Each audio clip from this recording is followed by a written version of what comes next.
Welcome back to Be-Bell Podcast and welcome to Minisodes. This is where we spend a little bit of time, and a very short time, just reflecting on the episodes from the last series. I want to know what you thought resonated with you, and mostly I'll be talking about what resonated with me. So I hope you enjoy them. Welcome to Be-Bell Minisodes. I had met Nicole just the once before I did this podcast. And I have to say, I met her through circumstances of talking about, obviously, child loss and miscarriage. So that was our first ever conversation. And for anybody that knows me knows that I know this realm very, very well, unfortunately, or fortunately for others. But actually, when I interviewed her and we went right back to her life and growing up and being like, I suppose, the different person in the room and at school and how she would protect herself, I just felt sadness. I felt real sadness, and it made me really sad to feel that sadness for her, because obviously now she is some woman.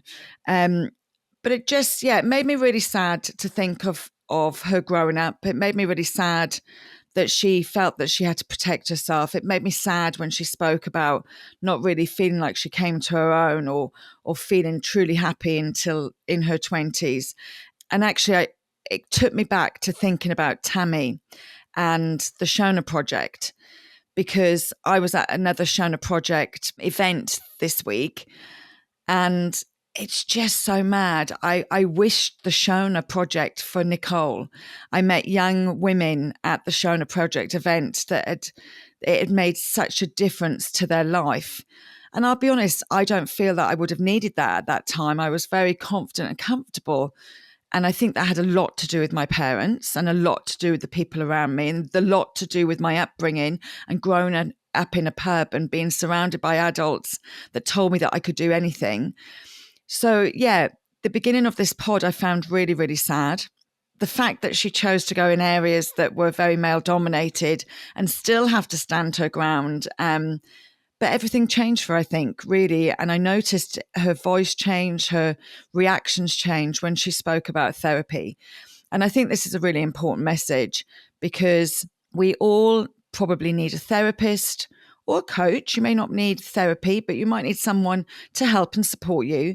And I loved her message of how that really turned things around for her. And it's just such a shame, obviously, after all the trauma that she felt that she had gone through. Then obviously everything that happened with her brother. I can't imagine losing a sibling. I don't want to imagine it. And she said something really lovely, actually, and I wrote it down because it's important that she wanted people to remember her brother, not by what he'd done, but by who he was. And I think that was a super, super important message, because we need to think about that, don't we? And we need to reflect. But she finds happiness. And I feel that when you listen to that pod, you can hear her happiness and hear her voice change. And then obviously, very, very sadly, she had a miscarriage.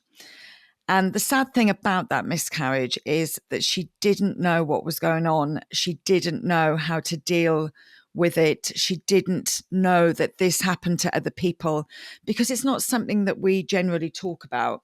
And that's something that I personally really want to change, because it is so normal for women to suffer a miscarriage. It's actually very normal for women of a certain age to suffer multiple miscarriages. For those that don't know, obviously I went through 7, and then my last one was actually lost through fatal. But by the time I'd got to 3 or 4, I was very much aware that at my age, at that time, in my late 30s, early 40s, that it wasn't unusual. However, no one was speaking about it. So I felt very much that I was by myself. So I think it's a conversation that needs to open up. I think women need to be more open about it, and don't wait for someone to come to you and tell you that they've had a miscarriage for you then to say, oh, well, I've had one too. You know, that first 12 weeks, first trimester is obviously a very important time for everybody. And that's the time that we all keep this massive secret just in case something was to happen. But actually, if we didn't keep it a secret, if something happened, people could be there for us. So I don't think the secrecy of the 12-week duration is probably the right thing. Certainly wasn't the right thing for me. And so maybe that's something that we need to think about and need to open that conversation up. But it will be a conversation that I'll be having more of.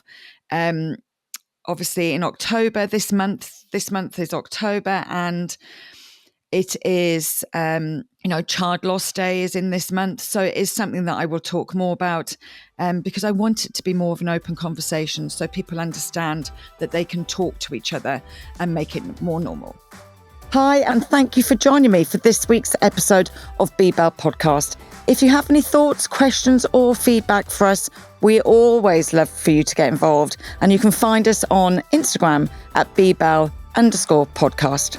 Don't forget, though, that if you want to watch these episodes, you can see them all on my YouTube channel, Sean Horn. And don't forget to follow and subscribe. The more people that follow and subscribe, the better it is for the podcast, the more that we can improve future and going forward. So with that being said, thank you so much for following BBell, and I hope you enjoy these next episodes.